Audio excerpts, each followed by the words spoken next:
Hola, buen día amigos. Somos de la Facultad de Ingeniería de la Universidad Veracruzana. Hoy les presentaremos un video donde abarcaremos los tres temas muy importantes de la acústica dentro de lo que es la física moderna. Antes que nada, para entender lo que es acústica, la acústica es la rama de la física que estudia el sonido. Los tres temas que abarcaremos son características del sonido, fenómenos acústicos y nivel sonoro.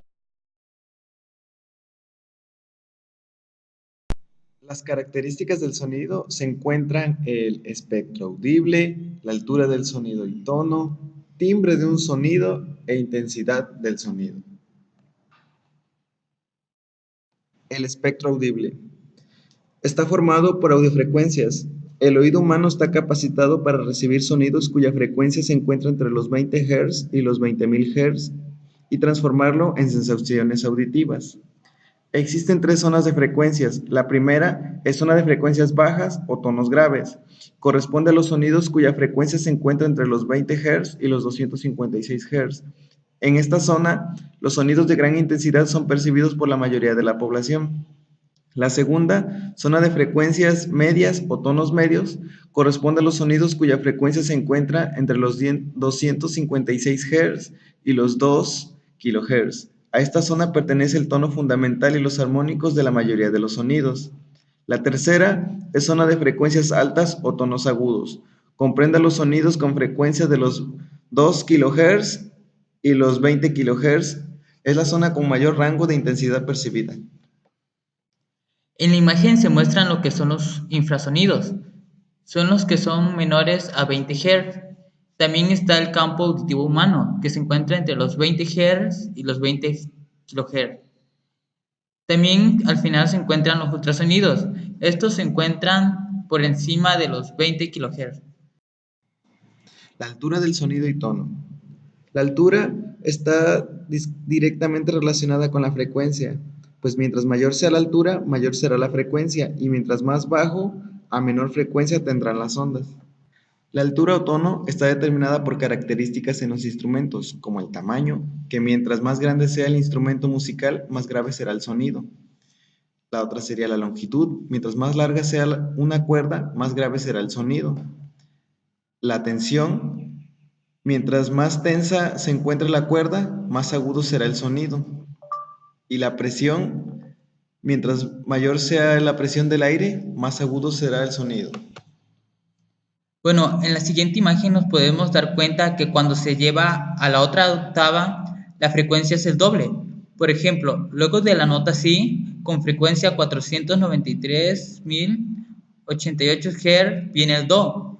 Esta nota tendría una frecuencia de 523.026 Hz, la cual es el doble de la frecuencia 261.063. El timbre es la propiedad que permite al oído humano distinguir dos sonidos de la misma frecuencia e intensidad, que son emitidos por distintos instrumentos. En la siguiente imagen se logra observar la diferencia de la onda entre el diapasón y el violín, ya que en general podemos decir que está relacionado con la forma de la onda.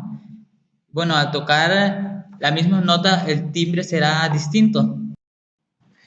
La intensidad del sonido. Es la inmensa cantidad de sonidos perceptibles por el oído.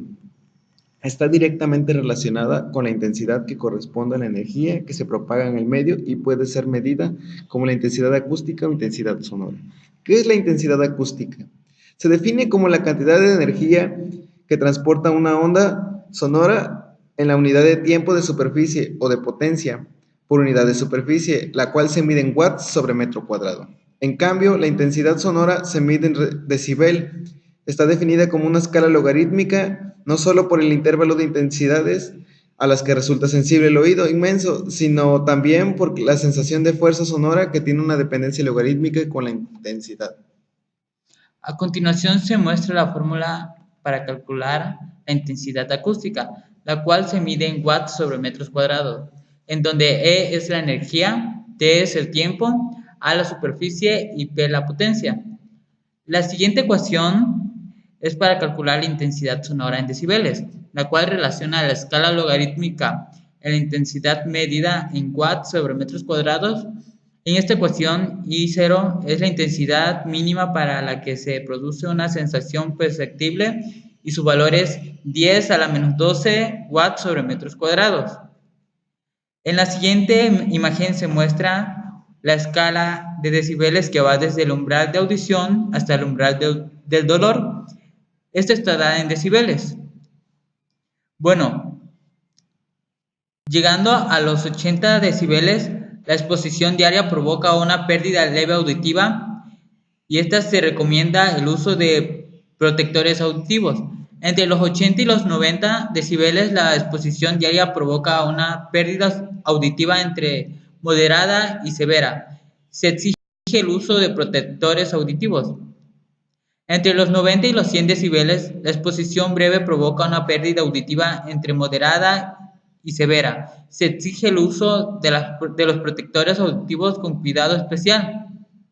Entre los 100 y 110 decibeles, la exposición breve puede provocar una pérdida auditiva permanente. Se exige el uso de protectores auditivos con cuidado especial.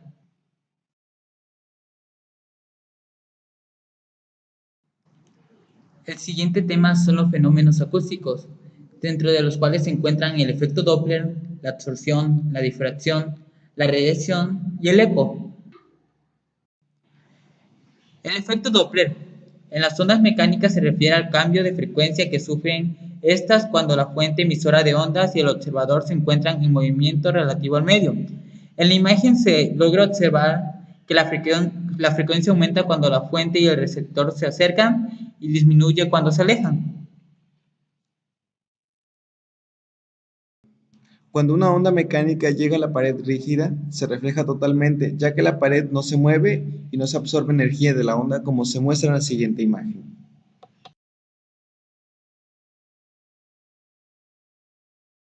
El fenómeno es la difracción. Bueno, la difracción consiste en que una onda mecánica puede rodear un obstáculo o propagarse de una pequeña abertura. Aunque este fenómeno es general, su magnitud depende de la relación que existe entre la longitud de onda y el tamaño del obstáculo o abertura. En la imagen se muestra cómo es el comportamiento de la difracción. El siguiente fenómeno es la radiación. La radiación es el proceso por el que la energía sonora se transmite de una fuente vibrante a otro medio.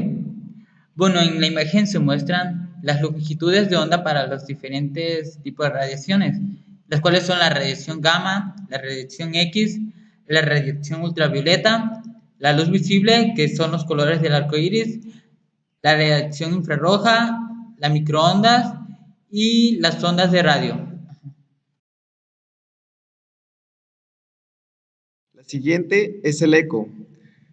Este fenómeno consiste en escuchar un sonido después de haber extinguido la sensación producida por una onda sonora. Se produce eco cuando la onda sonora se refleja perpendicularmente en la pared, como se muestra en la siguiente imagen. El último tema es el nivel sonoro. Bueno, el hecho de que la relación entre la presión sonora del sonido más intenso, o sea, cuando la sensación de sonido pasa de ser del dolor auditivo y del sonido más débil, ha llevado a adoptar una escala comprimida denominada escala logarítmica, llamado PRET, presión de referencia a la presión de un tono apenas audible, es decir, 20 micropascales, y P a la presión sonora. Podemos definir el nivel presión sonora LP como LP es igual a 20 logaritmo de P sobre PRET, donde el logaritmo significa logaritmo decimal en base 10. La unidad utilizada para expresar el nivel de presión sonora es el decibel, abreviado dB. El nivel de presión sonora de los sonidos audibles varía entre los 0 decibel y los 120 decibel. En la imagen se logra observar las unidades de medida en micropascales y en decibeles. Bueno, amigos, eso sería todo. Mi nombre es Vladimir Rebolledo Fernández y José Manuel Romero Manzanilla. Nos vemos en el próximo video.